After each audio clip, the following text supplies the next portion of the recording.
Guys আজকে আমার বোনের বার্থডে। এখন পুরো পাক্কা 12টা বেজে গেছে। আমি এখন যাচ্ছি ওকে উইশ করতে। আমার কাছে ফোন নেই, ওই জন্য আমি তোমাদের টাইমটা দেখাতে পারছি না। Happy birthday to you, happy birthday to you, ও টু ইউ রে, ও to you, happy birthday, happy birthday. Thank you. তাড়াতাড়ি বড় হ, তারপরে আরও উন্নত কর। Dash dash dash. আমি আর বোয়াতে সাদা কথা বলতে পারি না। বুঝলাম মানে শূন্যস্থান থেকে গেল, তো বুঝে শুনে পূরণ করে ফেলবি। আশীর্বাদ করি, প্রণাম তো করবি না। প্রণামটা কালকে সকালে শুদ্ধ হয়ে সুন্দর করে প্রণামটা করে দেবো। ও মাই গড, আমি কালকে প্রণাম নেবো না, দরকার নেই। প্রণাম নিতে গেলে কিন্তু খরচা আছে।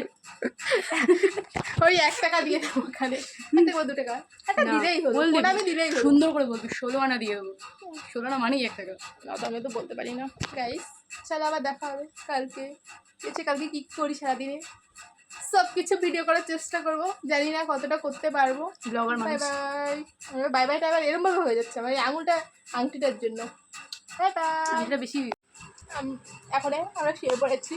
আর এই মানে ওর বার্থডের সময় প্রতি বছর ফোনের প্লেন মুডটা অন করে, কেন কিসের জন্য করে বলতে, বার্থডের আগে রাত 12টার আগে বিশেষ করে, যাতে একটু সেলিব্রিটি নিজে হয়, নিজেকে নাম্বার চায় ওই জন্য। ঠিক আছে, এবার দেখা যাক তোকে কে কে উইশ করেছে। না, কার কার মনে আছে আজকে আমার বার্থডে? কার কার মনে আছে? যার যার মনে নেই ও তাকে থেকে রাত 12টার সময় উইশ করবে না, যে কাজটা আমি করি। ঠিক আছে, দেখা দেখা। ফোনের গ্লাসটা অফ করি। ঠিক করে ধর ফোনটা, সোজা করে ধর। তোর ভিডিও তুই ভিডিও করবি, তুই ইয়ে করে ধর, আমি দেখবো তো না। ভূমিকম্প।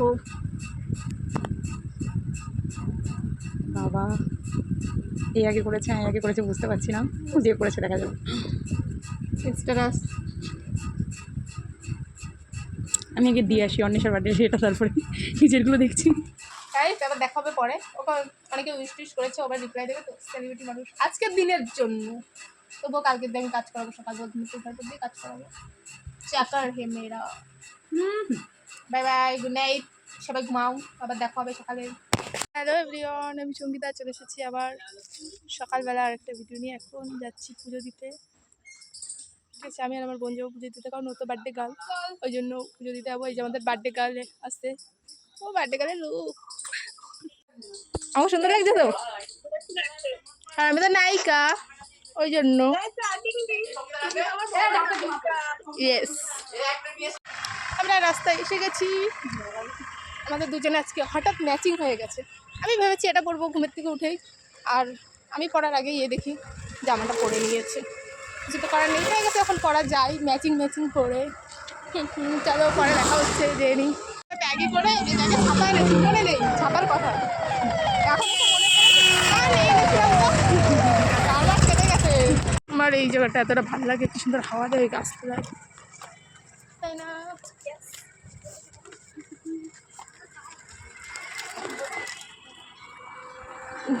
দেখে একসাথে বানাবো। আমি বান্ধবীকে একটু ফোন করেছিলাম, ফোন করে মানে আমি তো সেরকম কুর্তি পরি না, সবাই আমাকে একটু কুর্তি পরা দেখলে অবাক হয়ে যায়, তা ওকে একটুখানি ফোন করে দেখাচ্ছি। ওখানে আমি পুজো দিতে যাবো, তো জানতো না যে আমি কোবরডাঙ্গা পুজো দিতে যাবো, তাই ওদের দোকানে মানে দোকানে খানিকটা আগে দিয়ে আমি ওকে ফোন করেছিলাম। ও অতটা সেভাবে ভাবিনি কিছু মনে হয়, ও ভেবেছিল ও কী ভেবেছিল, চলো সেটা ওর মধ্যে শুনে যায়, ফট করে দেখা যাক ওর রিয়াকশনটা আমাকে দেখে। তোর কথা ভয়েসটা শুনে ভালো আছিস? জোরে বল বল।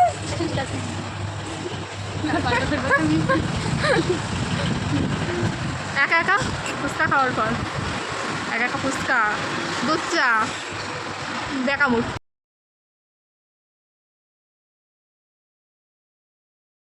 আজকে সব জায়গা ভালো, ঠিক আছে, আজকে তোর ভালো দিন পড়েছে, শনিবার হলেও আছে।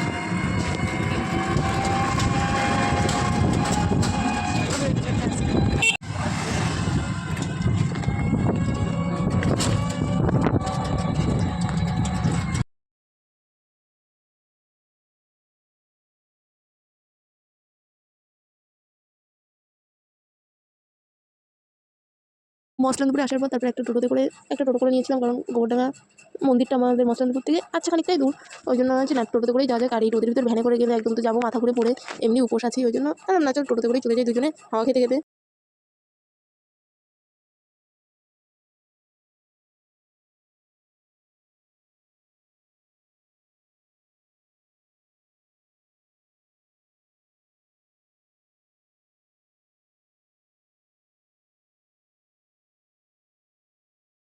এসে গেছি মন্দিরে।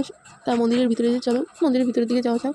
মন্দিরের ভিতরে যেয়ে দেখি মোটামুটি ভালোই লোকজন দাঁড়িয়েছিল, কিন্তু একটু ভিতরের দিকে যাওয়ার পর যে ভিড়টা দেখলাম, আর আজকে শনিবার ছিল তো ওই জন্যই এরকম ভিড় ছিল। আমি কোনোদিনও শনিবার আসিনি, আর এই যে আমার সেকেন্ড টাইম বউডাঙ্গা মন্দিরে আসা, পুজো দিতে আসা। ভিতরে ঢোকার আগেই দেখি আজকে মাকে এতটা সুন্দর লাগছে, কারণ আমি আগে যখন এসেছিলাম তখন নর্মাল ছিল, আর আজকে বেশি সুন্দর লাগছে বলতে কেন, কারণ আজকে শাড়ি পরিয়ে খুব সুন্দর ফুলের মালা দিয়ে, মানে রজনীগন্ধা ফুল দিয়ে একটা মালা পরানো, তো ওই জন্য আরও যেন বেশি সুন্দর লাগছে। কারণ আমি এরকমভাবে আগের তারিখে সেটা দেখিনি, এই তারিখ এসে যেন দেখি এতটা ভালো লাগছে।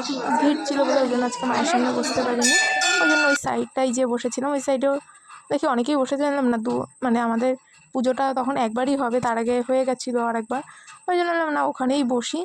তারপর ওই দিকে বোন গেছিলো প্রসাদ দিতে, মানে যা যা নিয়ে গেছিলো ওর মায়ের সামনে রাখতে গেছিলো। তা চলো পুজো টুজো দিয়ে বা অঞ্জলি দিয়ে তারপর আমাদের পুজো দেওয়া হয়ে গেছে। এখানে প্রসাদ দিচ্ছিলো, মানে যার যার প্রসাদ তাকে তাকে দিচ্ছিলো। তা গরম মোটামুটি ভালোই ছিল। তারপরে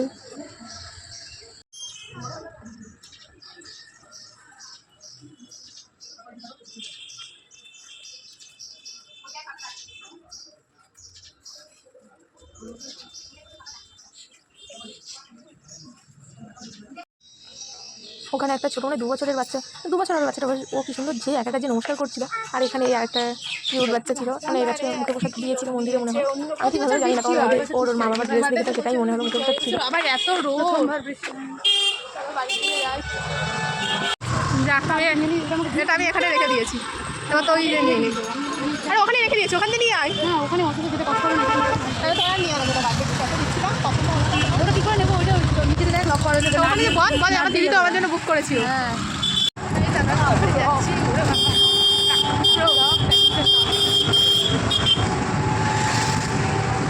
আমরা বাসের জন্য অপেক্ষা করছিলাম। এখন যে ছোটটা মানে যে ছোট্ট তোমার ওর বাবা যে নমস্কার করছিল, এখন ওর বাবাকে ডাকছে কি সুন্দর করে, তোমরা একটু শোনো সবাই। ওরা আসবেই, চলো মহিলা এতটা ছোট লোক আমাদের ভীষণ খিদে পেয়েছে, এটা যাওয়ার শক্তি নেই।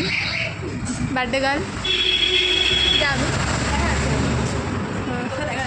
আমাকে দেখা যাচ্ছে না, আমাকে ধাক্কা দিয়ে বের করে দিচ্ছে, ধাক্কা দিয়ে আসবো না।